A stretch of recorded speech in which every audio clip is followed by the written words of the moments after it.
En el sentido más amplio, la conquista del desierto fue el proceso de expansión del Estado argentino, que empieza por Rosas en 1833, concluye con Roca en 1885, y no se limita a la Patagonia y la Pampa húmeda. Las expediciones del desierto, o campañas en plural, se refiere casi siempre a todos los intentos de expansión que los indios frenaron durante ese periodo. Alsina, Mitre y todas esas cosas de las que nadie habla, porque son un embole.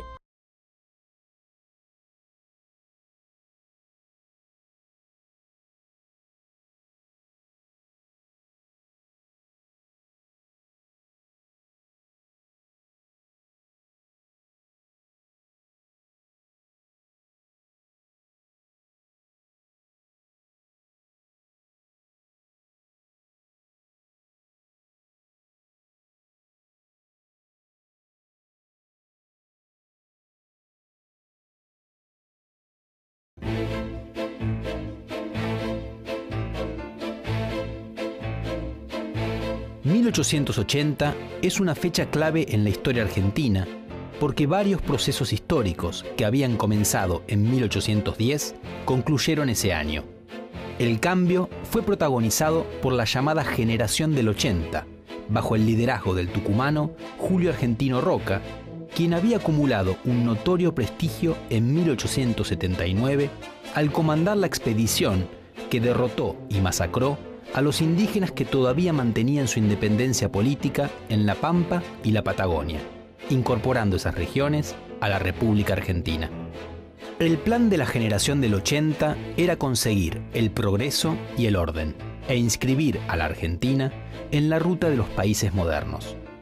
Al mismo tiempo, inventó una tradición nacional que dejaba traslucir algunos valores marcadamente conservadores para pensar las relaciones sociales. Con la Generación del 80 se consolidó el modelo agroexportador, la inserción de Argentina en el mercado mundial y el apogeo de la clase terrateniente.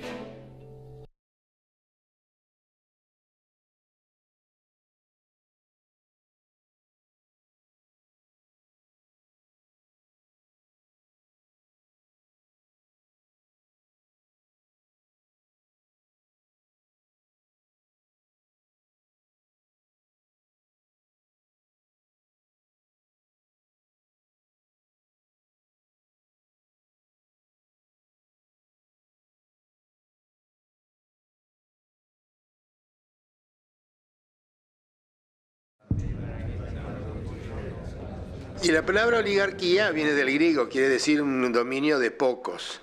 Esos pocos prefieren llamarse aristocracia, que es el gobierno de los mejores.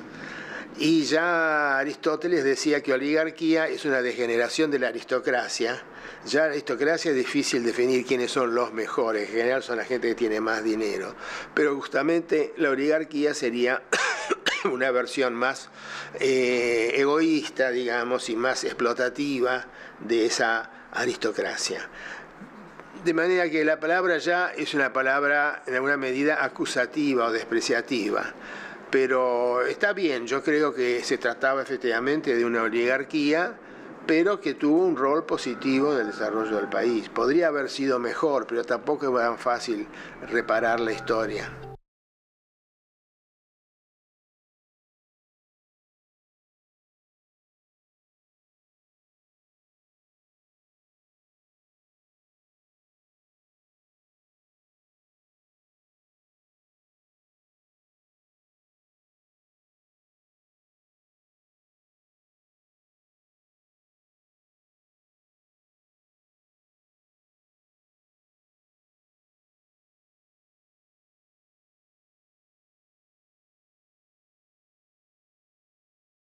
Un mal gobierno pasa, y si viene otro malo enseguida pasa también. Pero las revoluciones son como el incendio. Abrazan la heredad, devoran la simiente y agotan la savia por muchas generaciones, cuando no esterilizan el suelo por siglos.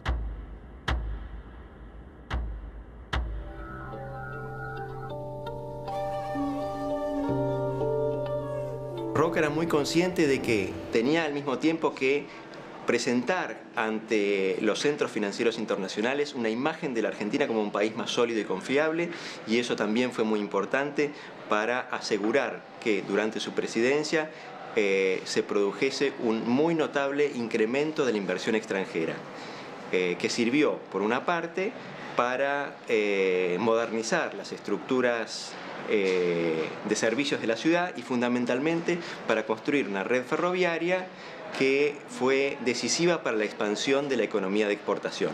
Eso más la construcción de ferrocarriles, todo eso se hizo con el auxilio de grandes inversiones extranjeras. Conquista del llamado desierto en la frontera sur. Hacia 1870 los tehuelches, mapuches y ranqueles ocupaban el sur del actual territorio nacional. Los ranqueles tenían una organización política muy compleja y realizaban transacciones comerciales con los blancos.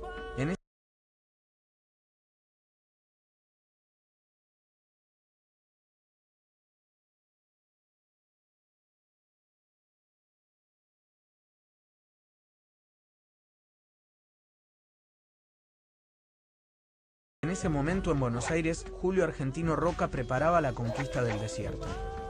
Estamos como nación empeñados en una contienda de razas en el que el indígena lleva sobre sí el tremendo anatema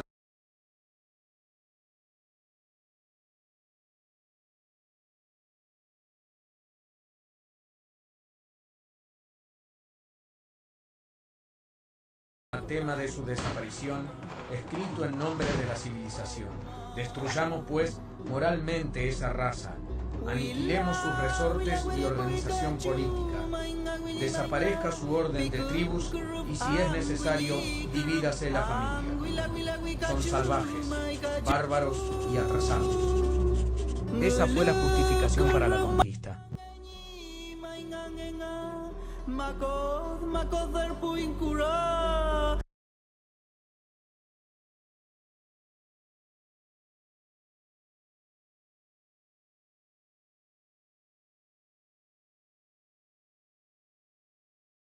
Te lo cuento. ¿Tú conoces a Pimpón? ¿A Pimpón? Sí, Pimpón. Sí, es un muñeco muy guapo y de cartón. Sí, se lava su carita con agua y con jabón. ¿Con agua y con jabón? Sí, se lava la carita. Se lava la carita.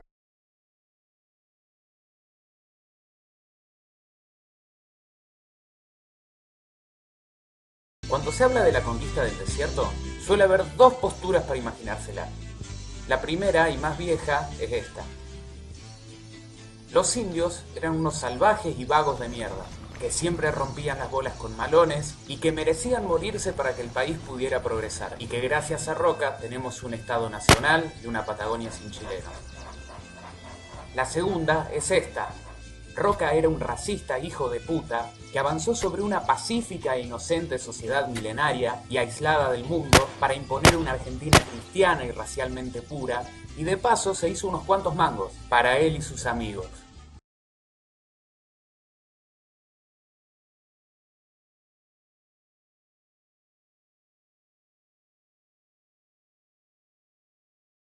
Esto es solo aproximado. Más o menos por acá estaba la Confederación Ranquel. Por acá estaba la Nación Puelche, los mapuches salineros del sur de la Pampa, los mapuches manzaneros de esta parte de Río Negro y los pampas mapuchizados de Buenos Aires o Boroga.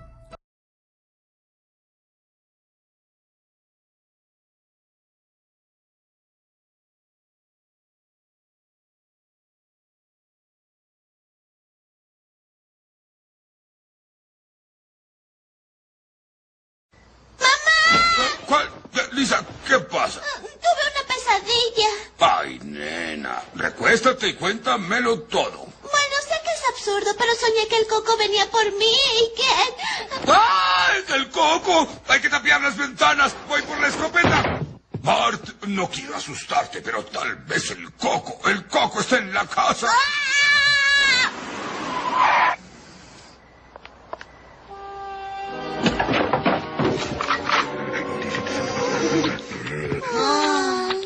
¿Pero qué les pasó? Oh, nada más, solo un pequeño incidente con el Coco. Pero no habría pasado nada si hubieras estado aquí para no dejarme comportar como un idiota.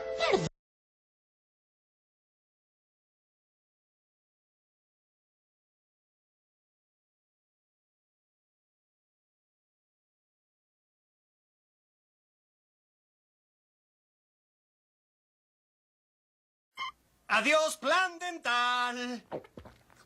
Plan dental. Lisa necesita frenos. Plan dental. Lisa necesita frenos. Plan dental. Lisa necesita frenos. Plan dental. Lisa necesita frenos. Plan dental. Lisa necesita frenos. Plan dental. Lisa necesita frenos. ¡Qué puntería! Me hiciste olvidar lo que estaba pensando.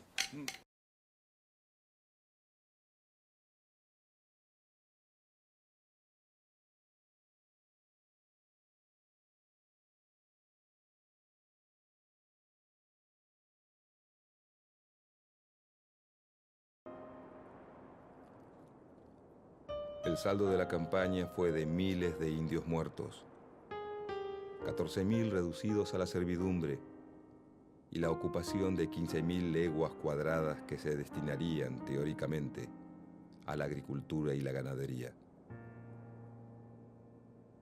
Las enfermedades contraídas por el contacto con los blancos, la pobreza y el hambre aceleraron la mortandad de los indígenas patagónicos sobrevivientes. Los vencidos debieron caminar encadenados 1.400 kilómetros hacia los puertos de Bahía Blanca y Carmen de Patagones.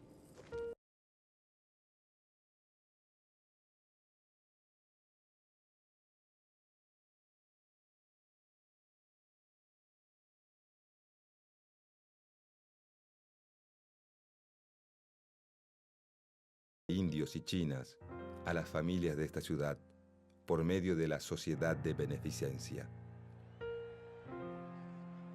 La desesperación y el llanto no cesan.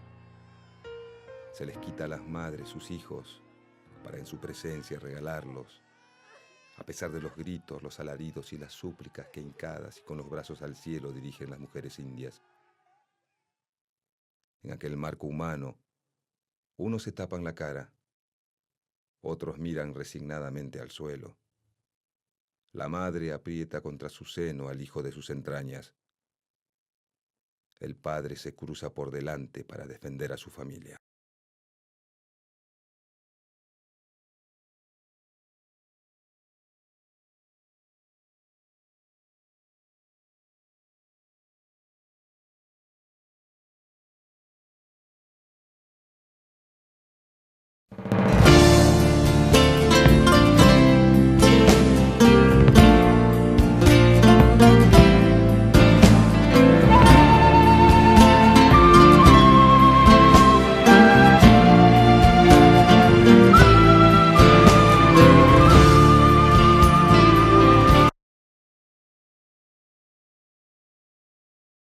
Tú eliges, Woody. O volver, o continuar y ser algo por siempre. ¡Caracoles! ¿Fue mío? ¡Qué peste! De verdad lo siento. Por eso me dicen el oloroso Pete. Ya, corte, corte.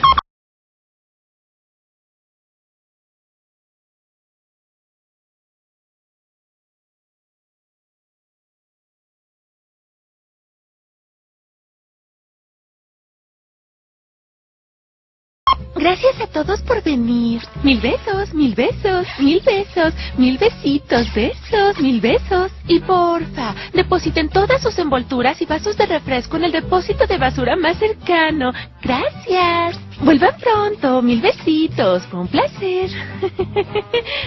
Qué lindo. ¿Ya se fueron? ¿Ya por fin se fueron todos? ¿No hay nadie? ¿Eh? ¡Qué alivio! ¡Pero qué bárbara! Tengo las mejillas entumecidas. No puedo sonreír así todo el tiempo. Estoy exhausta. Necesito reposo. ¿Puedo descansar? Sí, porfa. Gracias. Vale.